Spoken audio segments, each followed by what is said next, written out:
Bacaan, pasti kita harus bisa menyisipkan sebuah fenomena, sebuah peristiwa, sebuah hal apapun yang terjadi. Kita bisa menggambarkan itu dalam bentuk gambaran ilustrasi. Agar apa? Agar kita bisa memudahkan para pembaca untuk memahami apa yang kita maksud. Kayak gitu, teman-teman.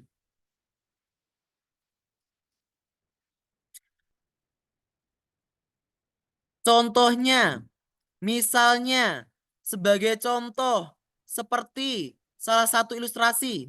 Apakah contohnya, Kak? Ini contohnya.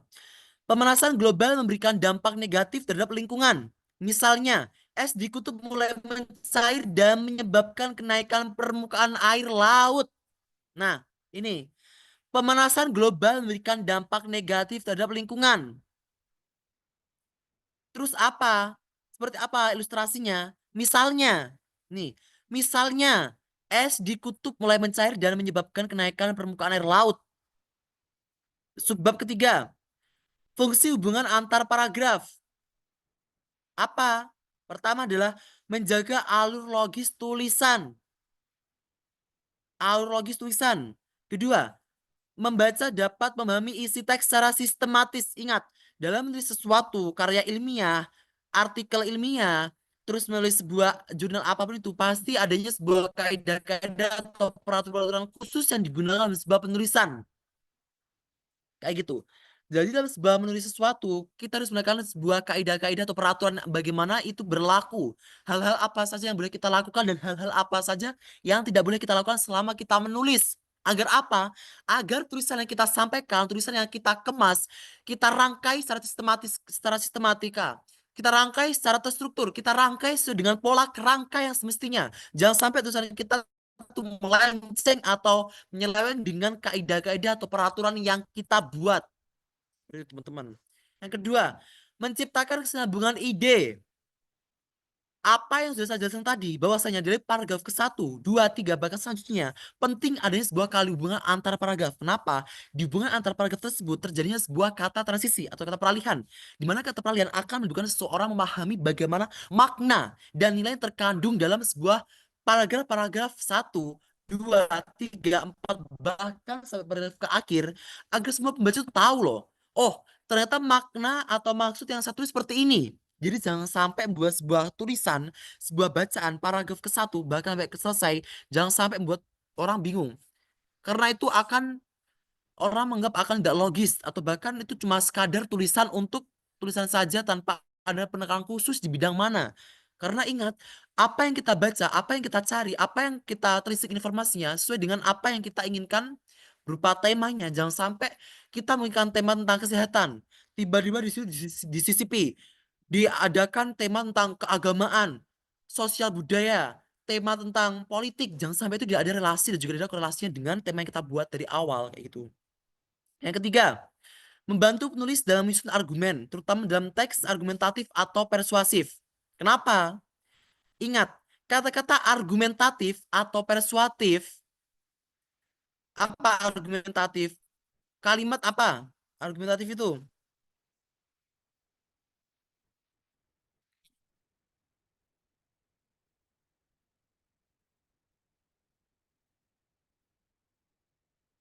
Saya akan menuju kalimat argumentatif ke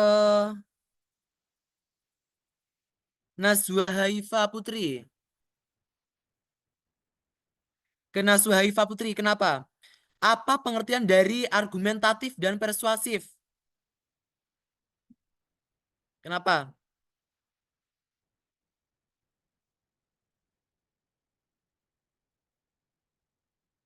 Ada yang tahu teman-teman silakan ya dengan singkat apa pengertian dari argumentatif? Halo, ini dari Muhammad Irfan Zamzami. Irfan, halo.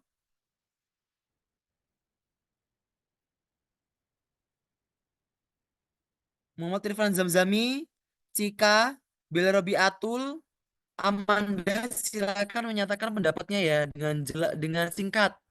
Apa itu argumentatif dan persuasif?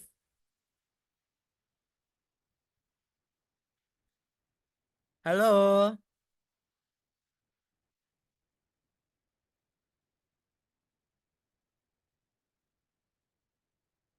Argumen menyampaikan pendapat.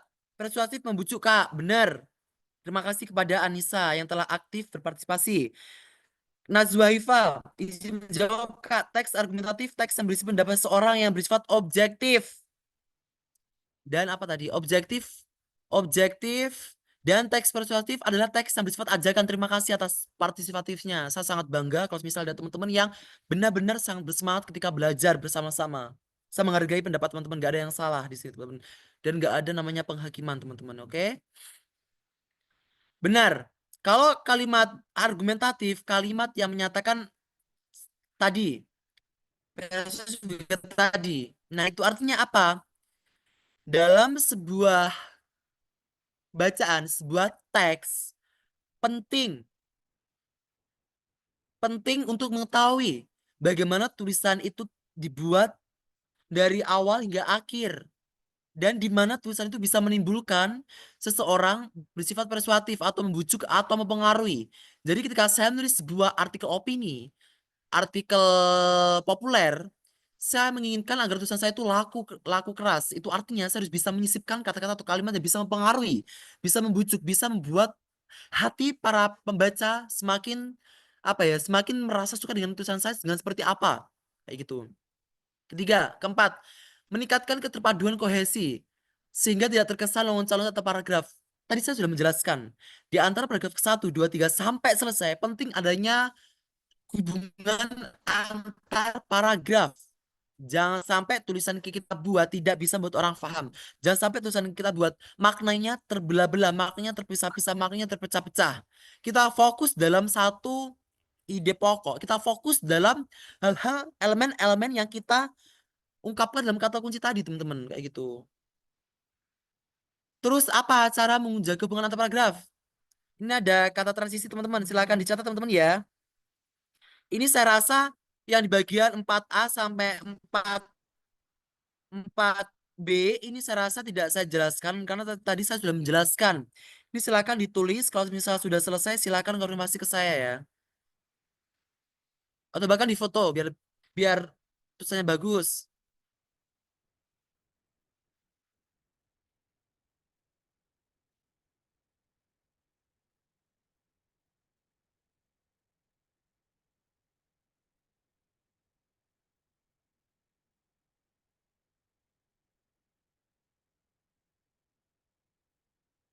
Di, yang bagian subbab 4 cara menjaga hubungan antar paragraf ini saya rasa kalian wajib menulis teman-teman ini karena sangat-sangat penting ini.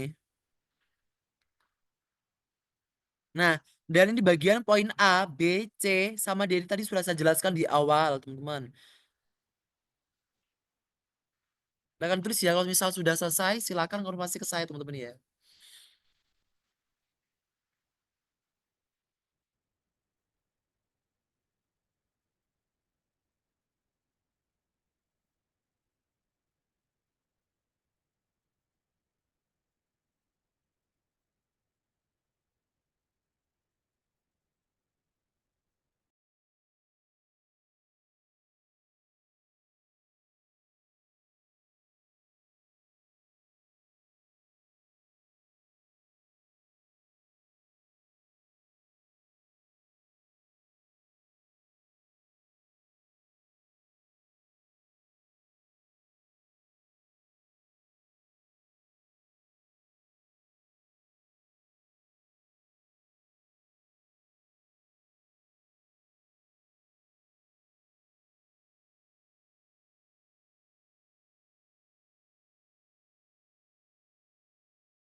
Apakah sudah selesai teman-teman?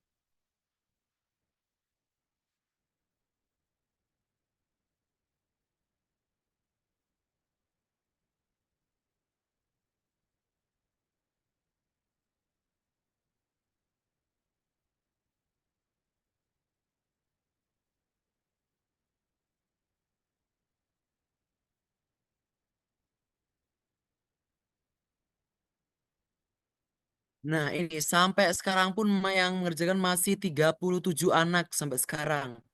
Padahal dari awal saya memberikan tenggat waktu 1 hari. Setelah 1 hari ada perpanjangan 3 hari, saya kasih waktu 3 hari. Setelah teman-teman merasa keberatan, saya kasih waktu 1 minggu. Setelah itu balik lagi yang WA saya kasih waktu 2 minggu. Setelah itu saya kasih 3 minggu, bahkan sampai hampir 1 bulan yang menunjukkan masih 37 anak dari 75 partisipan, teman-teman. Nah, ini namanya padahal sudah saya cantumkan ya, ini sudah saya tulis satu persatu, sudah saya cantumkan semua, nama-namanya sudah saya cantumkan. Terus ini ya ada katanya juga, ini ada udah jawab. Tetapi yang menjawab kok masih 37 anak ini gimana? Ini teman-teman gimana? Ini padahal ingat loh ya, yang mungkin mohon maaf kalau misal bagian anak yang SNBP mungkin masih belum sama Tuhan diberikan kesempatan yang lebih. Ini waktu kalian untuk belajar. Jangan sampai soal yang saya buat kalian sepelekan, kalian tidak kerjakan teman-teman. Karena di 95 soal itu, soal semuanya saya buat, saya rangkum, saya ciptakan dengan penuh kesungguhan hati-hati teman-teman kayak gitu. Hmm.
Oke, sudah. Saya lanjutkan ke latihan soal ya sekarang teman-teman ya. Soal satu. Soal satu.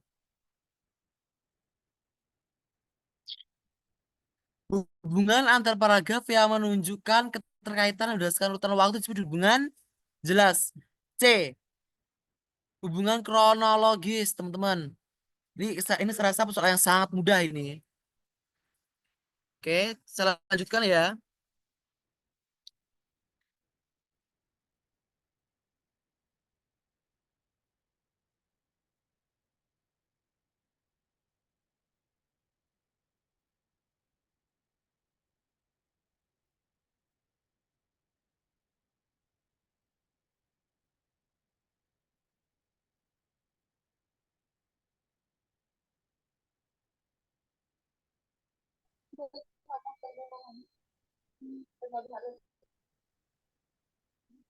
Kedua, silakan dijawab. Paragraf pertama menjelaskan penyebab suatu peristiwa. Sedangkan paragraf berikutnya menjelaskan dampaknya. Hubungan antar paragraf ini termasuk apa? 10 detik untuk menjawab pertanyaan dari soal 2. Karena di samping kalian berpikir kritis, kalian juga harus berburu dengan waktu. Karena ketika kalian nanti SNBT, kalian tidak hanya cuma sekadar mengandalkan pengetahuan saja. Teman-teman juga mengandalkan keterampilan.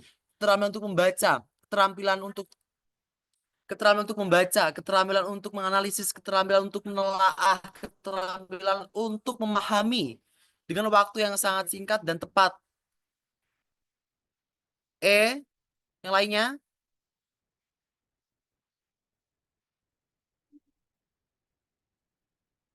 E.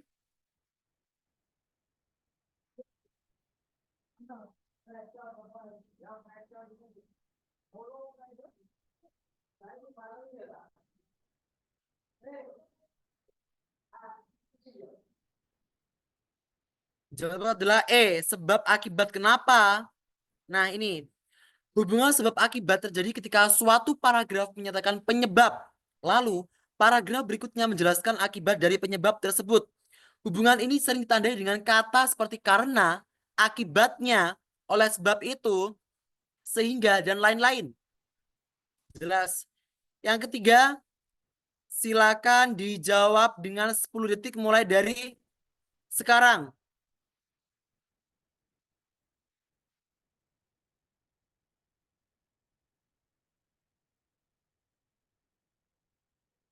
Soal 3. 10 detik dan mulai dari sekarang silakan dikerjakan.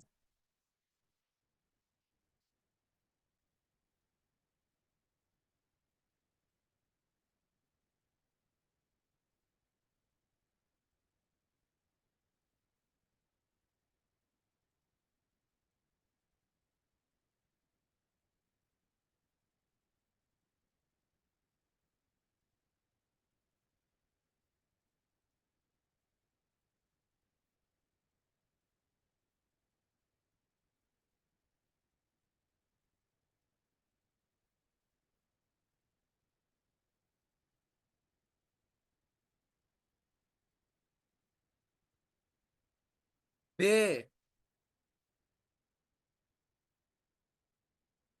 Jawaban tepat adalah B. Kenapa? Karena hubungan perbandingan terjadi ketika dua paragraf membandingkan dua situasi atau konsep yang berbeda. Dalam jawaban B, paragraf pertama membahas perkembangan teknologi di perkotaan, sedangkan paragraf kedua membahas akses teknologi yang terbatas di pedesaan. Kata transisi seperti sementara itu, di sisi lain, berbeda dengan sering digunakan dalam hubungan ini. Benar. Soal keempat, hubungan antar paragraf yang menampilkan gagasan utama terlebih dahulu, lalu diikuti oleh penjelasan lebih rinci disebut apa? A. Induktif, B. Deduktif, C. Kronologis, D. Sebab akibat, ilustrasi, perbandingan, elaborasi, definisi. Sebelum itu untuk menjawab dari sekarang.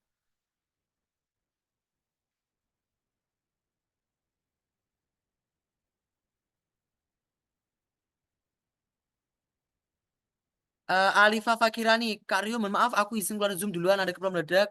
Kak, oke ya, terima kasih ya Alifi atas waktu dan juga kesempatannya. Terima kasih, silakan. Jawaban benar adalah B, deduktif. Kenapa?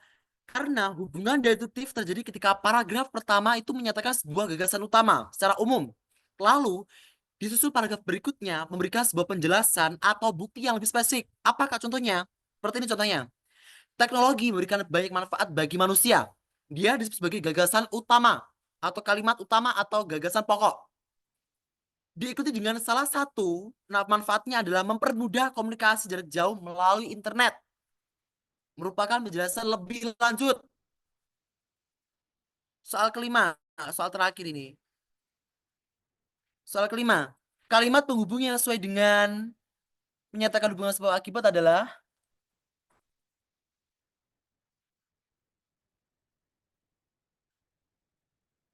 8, 7, 6, 5, 4, 3, 2, 1.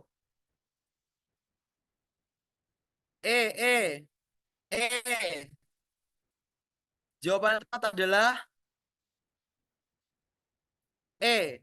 Karena itu, kenapa? Kata transisi karena itu digunakan untuk menunjukkan hubungan sebab akibat. Misalnya, kekurangan kesadaran akan pentingnya membaca menyebabkan rendahnya minat literasi. Karena itu, banyak siswa mengalami kesulitan dalam memahami teks bacaan. Nah, ini ingat. Kalian perlu ingat dengan kata-kata ini.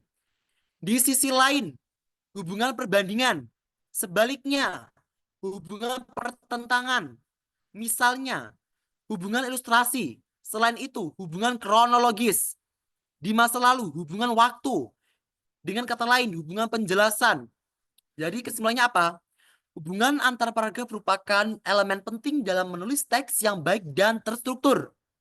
Jenis hubungan ini dapat berupa hubungan kronologis, sebab akibat, perbandingan, generalisasi, penjelasan, dan contoh. Dengan menjaga hubungan antar paragraf melalui penggunaan kata transisi, kesatuan ide, serta pola pengembangan yang konsisten, sebuah teks atau bacaan akan lebih kohesif, logis, dan mudah dipahami oleh pembaca. Oke, ada yang ditanyakan teman-teman?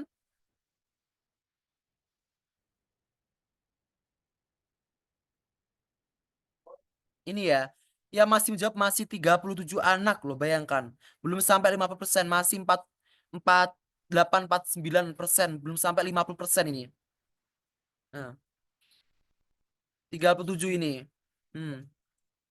Ini yang menjawab ini saya yakin memiliki motivasi belajar yang kuat, memiliki motivasi, semangat yang ambis yang kuat untuk mendapatkan apa yang dia inginkan.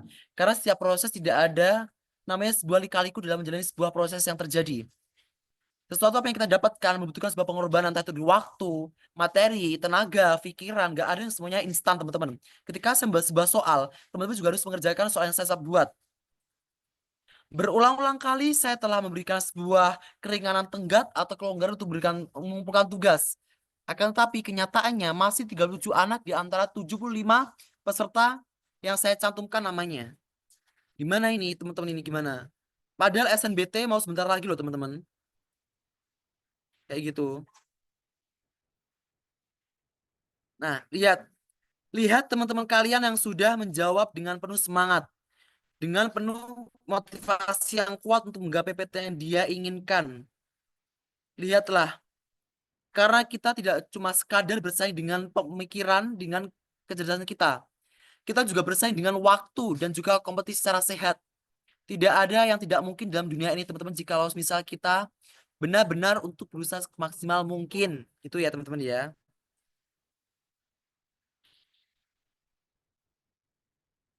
Oke, mungkin langsung saja bisa saya akhiri teman-teman karena berhubung waktunya sudah menunjukkan pukul 16.58, itu artinya masih ada 2 menit, dan di mana 2 menit ini saya berikan bonus untuk teman-teman yang mau aktivitas silahkan, yang mau sembahyang silahkan, yang mau apapun silahkan. Saya ada waktu 2 menit, silahkan digunakan untuk aktivitas yang baik. Saya berikan waktu 2 menit untuk istirahat teman-teman. Oke, mungkin cukup sekian dari apa yang saya sampaikan. Jadi kurang lebihnya saya mohon sebenarnya. Wassalamualaikum warahmatullahi wabarakatuh. Selamat sore dan selamat beraktivitas untuk menggapai apa yang teman-teman inginkan. Masih ada sisa 1 menit, teman-teman.